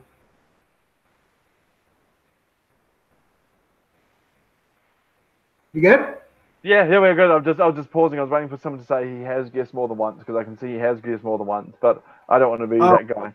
So I think we'll just call that a oops. But yes, he did post more than once. So. Oh shoot. Okay. But hey, like, I mean, we're not Scrooges around here, and I don't think any one of those other people would care overly. It's not like he did it, spammed it. So I don't mind too much. I don't think anyone in that list is going to cry over the fact that someone accidentally typed it twice. I think, do we all agree we're all in a nice enough community to say NorthCal Nerf won it, even though he typed twice? Yeah, yeah, I think so. Yeah, exactly. I think it's good. I did say round 2, so yeah. You did say round 2. Yeah, correct. I just hadn't typed it. So I mean, I'm really thankful that I was able to give some parts away, guys. I always do try to give parts away if possible, and especially these sorts of parts, which are always better in someone else's hands than my own. All right, man. So definitely check NorCal Nerf Club. Hit me up. Message him. I have all his social media links in the description of this video. So go into the description. Anyone who won something tonight, go into the description and click his name and or click his links and send a message to him. I have Facebook, Instagram, and I have obviously his channel on there as well. So yeah, definitely message him and let him know I won something. You know you won something. And if you didn't win, just message him anyways and be like, hey. Hey, give me parts, Biggs. I saw you had a big box of them. Just give me those. Yeah, I saw a big box of stuff, you know. I had planned to do a few more giveaways a bit earlier, but I never like doing giveaways when I have overdue orders. So if you guys ever see me a bit quiet and not doing giveaways, it literally just means that I got a bit busy. I have a couple of overdue orders, and the last thing I'm going to do is do giveaways when I got overdue orders, because paid customers always come first. So just be conscious of that. I do what I can, but if I'm ever not posting giveaways, it's likely because I'm flat tack, and doing a giveaway just adds 10 minutes of extra stress. All right, man. Awesome. So what's the future for you, bro? What's the future for BiggsNZ? So my future is more casting. So I'm getting into different styles now. I've done, I've mastered to my extent what I believe. I've mastered my 2-part molds. So now I'm getting onto bigger things. So what we're going to see from me are, when I say bigger things, I actually surprisingly mean physically bigger things. So whole Nerf blasters, foam swords. I want to start perfecting bigger items. Moving forward, and I'll do a dedicated post about this, but I'm also wanting to move into more stocked items rather than every order being custom. Because at the moment, every order that comes in the door, I start making it when the order comes in the door. And as a result, I get stressed, you get stressed when things are a bit overdue. So I'll also be looking at moving more into a stocked model where you'll be buying stocked parts, just to make sure that no one's waiting for BiggsNZ parts, because that's the most painful part for both of us. Right on. Now everybody's left after the last giveaway. I'm staying for the giveaway. Yeah, exactly. And there's a reason we did a giveaway at the end, as well as the beginning, as well as the middle. Because if you don't do it, they leave. Exactly. But I'm okay with that, brother, because it's more support for your channel, and that's what's really important, is because you're giving those people that don't, like myself, who just don't have time to have our own YouTube presence, you're giving us a voice, which is always pleasant. I mean, I've had these sorts of conversations to lots of individual people. I mean, a huge shout out as well to Homely. I see his name coming up. Anyone who's in this community knows how much support and love that man has for us. So, and I'm not like missing any specific names out there, but the likes of Homely, the likes of the Brit Nerf crew, the likes of New Zealand Nerfers, Australian Nerfers, innovators like the Tendos of the world, or as you like to call it, and I was real confused because I thought there were two people, Boom Friendo. For a while, I thought there were two people, but they are the same person. Yeah, those are the sorts of people that, Monkeytron, especially, you guys are the people that I really appreciate because you're making our community bigger, and that says a lot. Awesome, man. Well, I wanted to thank you for being on here tonight. I really appreciate you taking the time and talking to me, man. You're doing a lot of good things to the community. I do appreciate it. You do some really cool work, and I look forward to seeing more from you, brother. Awesome. Thank you again, and thank you for everyone who came along. Yeah, thanks. All right, man. I will definitely talk to you later, my friend, okay? Awesome. Cheers, brother. All right. See you later. Thank you, everybody who stopped by the stream tonight. I really appreciate it. Wristwatch, thanks for coming back by. Monkeytron Collective, thank you so much. Ben Anderson from Foamcast Radio. Check out the newest episode of Foamcast Radio. Your Broke Boy is on there, so check it out. David, Mickey James, thanks for coming by, man. Homely665, always, thank you so much. Boom Friendo, thank you for coming by. Slaedur, appreciate it, bro. Judd Cameron, thank you so much for being here. NorCal Nerf Club, thank you again. And I got your package in the mail, so I'm going to open that along with a couple other things. Maybe I'm going to wait for Biggs to send me something, and I could do a whole unboxing at once. So I'm going to unbox it. So I appreciate it, man. That was very nice of you. Thank you so much. American Phone, Brad, thanks so much, man. Deceptive Box Nerf, always pleasure to see you. I haven't seen you in a while, so it's great that you stopped by. Gail Wolf, thank you. Scooter Girl, thank you so much. Ryan Engelstad, Chris Parrick. Who else did we have here? We had a lot of people. Wawiya. Thank you, Wawiya. Agus Effendi, Too Much YouTubing. Who else did we have here? We had a lot of people. Wolfpack Nerf. Tisha Key, my girlfriend, thank you for stopping by today too. I know we had more, and I just can't see them all right now because my chat is kind of blocked. It won't go up any further right now. Next week I have Ryan Engelstad. He's going to be on this. We're going to go on, I believe it's the day after Christmas is we're going to be doing our live stream. So that's going to be really cool. And also next week, I believe next Friday is me and Just a Jolt. We're going to do our first Just Broke live stream. Just Broke live streams from me and Just a Jolt. We're just going to get on here, goof around, have some fun. So yeah, so that should be a good time, guys. I have some other stuff coming up, some more content for you. I got some Boomco videos coming up since I have like some Boomco-ish I want to check out. So definitely that's going to be coming up. We're going to be live streaming a New Year's Eve Nerf night here at the church that I'm at, where I do my Nerf nights at. We're doing a New Year's Eve Nerf night / mod party. And we're going to be giving away a rough cut. We're going to be giving away some of that dope Broke Nerfing merch, some of them t-shirts. So check it out. I will be live streaming that. I'm hoping to get like 2 different locations on the live stream like Aldas does. I'm going to get with Aldas. And I hope some of you went to Aldas's stream first and then came here. That's really cool. We're trying to coordinate so we could have this nice Nerf live stream block so you could check out some of his CQB content. And then you could come and check out an interview and get to know some of these people in the community a little better. So I think that's a really good thing. Why am I still wearing this? I don't need this. But also I want to, what else? Okay, I got the Nerf night. I got the Boomco content I'm going to be making. I got some other things going on. And I just want to, real quick, I want to thank my patrons. I have Patreon, guys. If you guys enjoy the channel, you enjoy what I'm doing here, and you want to help me continue on with this, it would be nice if you guys would like to support me. I do have Patreon. I have some special tiers. I have a tier 1 to tier 3. You can get a shout out, or you could get like 3 a month, and also get your links in the descriptions of 3 videos a month. as well. So I do have patrons in the description of this video right now. So check them out, patronize them for patronizing me. And if you guys want to help me monetarily and you don't want to sign up for Patreon for, because it can be, I guess, difficult to have a monthly thing going on. There's also a PayPal. I have a PayPal link in the description of this video as well.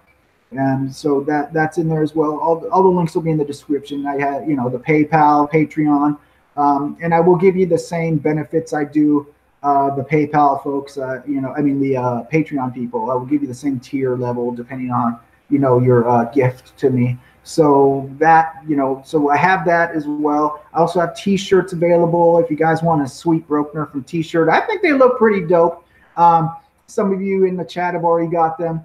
You can check out my Etsy store, and that is also in the description of this video as well. I got all these links, man. I got links for days. But right now, I wanted to give a shout out to my awesome patrons right now. I got my first patron is Hagop, Hagop, Hagop, and they don't have a link, but they wanted to shout. I got American Foam, Brad American Foam. His link is in the description, as well as Slaedur, as well as Newport Nerfer113, NerfTurfBattle, and BiggsNZ. All their links are in the description of this video, all my patrons. So please check them out. All of them are really, really good people. So yeah, so thank you so much, BiggsNZ. Congratulations to all the winners who did win something. You're going to enjoy those casted parts, I'm sure. NorCal Nerf Club said, I love my BN shirt. That's what's up, man. I appreciate you getting that. So yeah, guys, we got the if you guys want to grab a shirt. What about you, David? I said thank you already. I named you like right before I started going into that spiel. Man, y'all guys gotta open your ears. David would usually be here with me. I could have used you, man. I had to move everything into this room. I could have used the backup, but it's good. I know you're with your cousin or something, so it's all good, brother. But congratulations to all the winners. That was really cool of Biggs to give that away. Oh, guys, guess what? I'm giving away a Ruckus, a Nerf Elite Ruckus for hitting that 1.5K.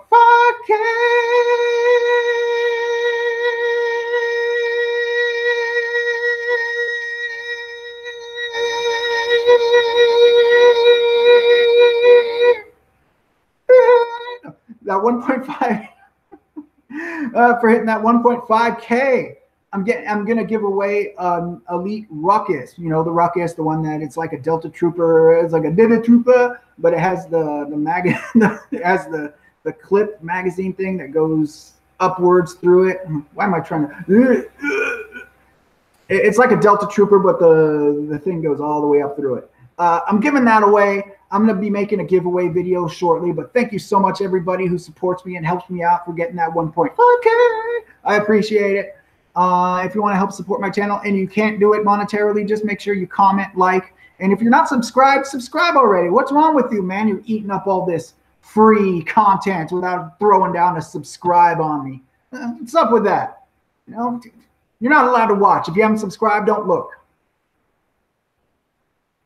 I do extra broke. And can I enter the giveaway for the Ruckus? Yeah, of course, man. Of course you can. I'm not giving. I'm going to make a video dedicated to the giveaway.